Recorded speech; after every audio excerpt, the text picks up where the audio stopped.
वरुण पुरोहित जी, सत्ता के भूखे लोग, अब इस समय में अगर राजस्थान को लेकर यह वाक्य कहा जाए सत्ता के भूखे लोग, तो ये किस पर लागू हो रहा है सर? जो लोग देख रहे हैं वो क्या देख रहे हैं? ये सत्ता के लिए कौन भाग रहा है? हमारी तो सत्ता है सर मैं तो मैं वरुण जी से पूछ रही हूँ। वरुण जी से पूछ रही हूँ, आप हर चीज में Ajay Varma ji, I don't like this sir. मैं जब किसी और से पूछ रही हूँ आप बीच में मत घुसा करिए सर। वरुण पुरोहित जी, नहीं वरुण पुरोहित जी से पूछ रही हूँ। वरुण पुरोहित आपका नाम है क्या सर? सारे लोग बैठे हुए, मन माइक बंद करिए, अगर बीच में नहीं बोलेंगे माइक बंद करिए। वरुण पुरोहित जी बोलिए, बोलिए वरुण पुरोहित जी। सुचारिता जी, सत्यता ये है कि वर्तमान में अशोक गहलोत जी मुख्यमंत्री हैं और भारतीय जनता पार्टी इसलिए विलाप कर रही है कि इन्होंने हिंदुस्तान में जगह जगह सरकारें गिरा ली, राजस्थान में अशोक गहलोत जी सरकार नहीं गिराने दी, इसलिए अशोक गहलोत जी से फ्रस्ट्रेटेड है, वो किसी न किसी रूप में हट जाए। अब जैसे कल का घटनाक्रम हुआ, विधायकों ने अलग मीटिंग करी, 90-92 विधायकों ने साइन भी करके दिए सीपी जोशी साहब को, तो इस मामले को केंद्र ने, सोनिया गांधी जी ने संज्ञान में लिया है। अब ऑब्जर्वर्स ने वहां रिपोर्ट दी है, अब उसके बाद जो निर्णय होगा वो आला कमान का जो भी निर्णय स्वीकार्य है, सबको स्वीकार्य है। अशोक गहलोत जी कहीं अलग नहीं है इस बात से, लेकिन जो मलाल अशोक गहलोत जी कुछ विधायकों को जो है, जो आप अभी प्रश्न पूछ रहे थे, ये सत्यता है। सचिन पायलट जी जो है भारतीय जनता पार्टी से कोलैबोरेशन करके, माने सर 1 महीने, प्रकरण पूरा 1 महीने तक चला सरकार गिराने का, तो वो चीज उनके अंदर मलाल है कि भाई जो लोग उस माने सर गए थे 10-12 विधायक, 15 विधायक जो भी थे, उनमें से नहीं बनाया जाए। और अशोक गहलोत जी तो कह चुके हैं, मैं 40 साल से सब पदों पर रह चुका हूं, मुझे पद की कोई लालसा नहीं है। तो ये अपने आप से क्रिएशन करें, एक नैरेटिव क्रिएट करें अपने मन से। एक सेकंड, गहलोत जी तो ये पिछली बार भी कह रहे थे, लेकिन फिर वो मुख्यमंत्री बन गए।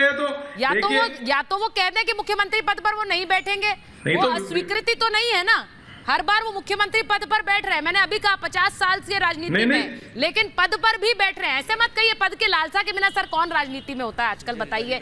अपवाद नहीं है अशोक गहलोत, और ये बात बिल्कुल साफ है। मैं एक बार लव कुमार जी के पास जा रही हूँ, नहीं तो फिर वो तो सब पे लागू है। एक मिनट लव कुमार जी, मैं आपसे ये पूछ रही हूँ क्योंकि आपके नेताओं ने कल दिल्ली में सोनिया गांधी के साथ एक बैठक की, बात ये कही गई कि 2024 में एक सबको जोड़ना है, एक साथ आना है। अब जहां पार्टी एक साथ नहीं आ पा रही है, आप बाकी दलों को जोड़ने में लगे हैं सर। लव कुमार जी, देखिए सुचरिता जी, ये कांग्रेस का आंतरिक मामला है और अपने हिसाब से वो तय कर लेंगे। हाँ। उसमें हम लोगों को बीच में कुछ भी बोलने की आवश्यकता नहीं रहे। और रही बात जहां तक विपक्ष को एकजुट करने की, तो उसके प्रयास में आदरणीय नीतीश कुमार जी लगे हुए हैं और निश्चित तौर पर उसमें सफलता मिलेगी और उसमें कांग्रेस को भी शामिल किया जाएगा। कांग्रेस को छोड़कर विपक्ष की एकता का बात करना हमको नहीं लगता है, वो तो बेमानी सी जगह ही होगी।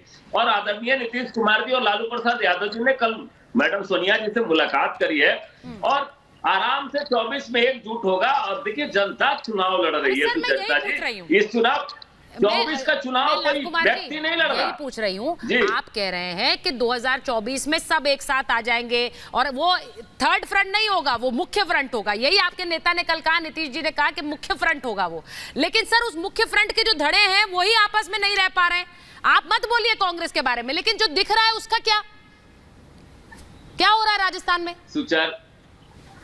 सुचारिता जी, राजस्थान में कांग्रेस का ये आंतरिक मामला है और वो अपने हिसाब से सुलझा लेंगे, उसमें हमको बीच में पड़ने की आवश्यकता नहीं है। लेकिन जहां तक विपक्ष की एकता की बात कही, तो कांग्रेस पार्टी के साथ हमारा समझौता होगा। कांग्रेस पार्टी की 25 राज्यों में कांग्रेस पार्टी के अभी भी एमएलए हैं।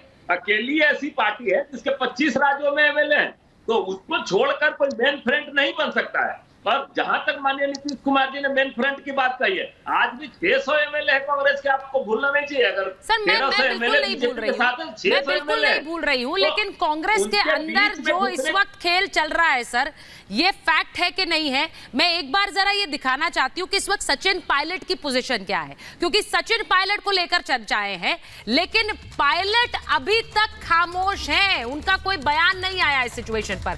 2 दर्जन विधायकों का साथ पायलट के साथ है, ये आप जानते हैं। पिछली बार भी 2020 में जो कुछ हुआ उसके बाद ये सामने आया था कि उनके साथ उनके समर्थक हैं। पार्टी संगठन पर उनकी मजबूत पकड़ रही है और इसी के साथ साथ 2020 में वो पार्टी छोड़ने के लिए तैयार थे। उस वक्त कहा गया कि राहुल और सोनिया ने उन्हें मनाया था, उन्हें रोका था, उन्हें कहा था पार्टी छोड़कर मत जाइए। लेकिन मौजूदा स्थिति जो इस वक्त है उसमें क्या सचिन पायलट, अगर इस बार भी सचिन पायलट को कुछ नहीं मिलता है। सीएम ना बनने पर क्या वो पार्टी छोड़ सकते हैं? ऐसा कहा जा रहा है कि अगर इस बार भी वही हुआ कि अगर अशोक गहलोत को तो दिल्ली का रास्ता दिखा दिया लेकिन सीएम कोई और बनाया, ऐसी चर्चाएं हुई, तो वो पार्टी छोड़ सकते हैं। सिंधिया जैसे सरकार भी गिरा सकते हैं, ऐसे कयास है, और इसी के साथ साथ नई पार्टी बना सकते हैं, ये भी कहा जा रहा है। लेकिन इस वक्त मैं ये भी कहूंगी बीजेपी में क्या शामिल हो सकते हैं, यह सवाल भी है। लेकिन नजरें इस वक्त अजय माकन जो बाहर आए और उन्होंने बात रखी कि अनुशासनहीनता वहां पर नजर आई राजस्थान में,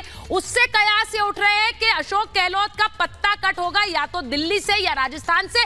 क्या ये हो सकता है कि दोनों जगह से कट जाए? अजय वर्मा जी देखिए 30 सेकंड में मैं हाँ। आपको समझाऊं ये बीजेपी की क्रोनोलॉजी समझिए। हाँ। ऑपरेशन लोटस जब गोवा में अभी विधायकों को तोड़ का शुरू हुआ था तो कांग्रेस के कुछ विधायक हमारा एक तुरंत यहां से तुरंत पर्यवेक्षक गए और रोक दिया गया उस वक्त। उसी वक्त अगर कड़ा निर्णय होता, और जो इस वक्त 8 विधायक लेके ऑपरेशन लोटस के सहयोगी बनके बीजेपी में शामिल हो गए, ये राजस्थान में उसी की तैयारी थी। वो निर्णय उसी वक्त अगर कामत दिगंबर उस पर हो जाता वहां गोवा में, जो 8 लेके आप गए ऑपरेशन लोटस शुरू जब हुआ, खत्म अब हुआ इंतजार। बीजेपी तो मौके की तलाश में है, मुझे कोई गुरेज नहीं है कहने में। यहां भी पीछे दिमाग के सारे लोग बैठे हुए हैं, किसी भी तरह से इस चैनलों पर घुमवाइए फिरवाइए, लेकिन जो आदमी अगर प्रदेश में राजनीति करना चाहता है और केंद्र में नहीं करना चाहता, तो हमारा कांग्रेस आला कमान से अनुरोध यह है उसे प्रदेश में ही करने दे। देश में क्यों ला रहे हैं? देश के लिए तो और बड़े नेता आएंगे। हाँ। कांग्रेस में कहीं कोई दिक्कत नहीं है। सोनिया अच्छा, मतलब आप ये कह रहे हैं प्रेशर डाला जा रहा है, सोनिया जी का निर्णय सर्वमान्य होगा। नहीं सर, मैं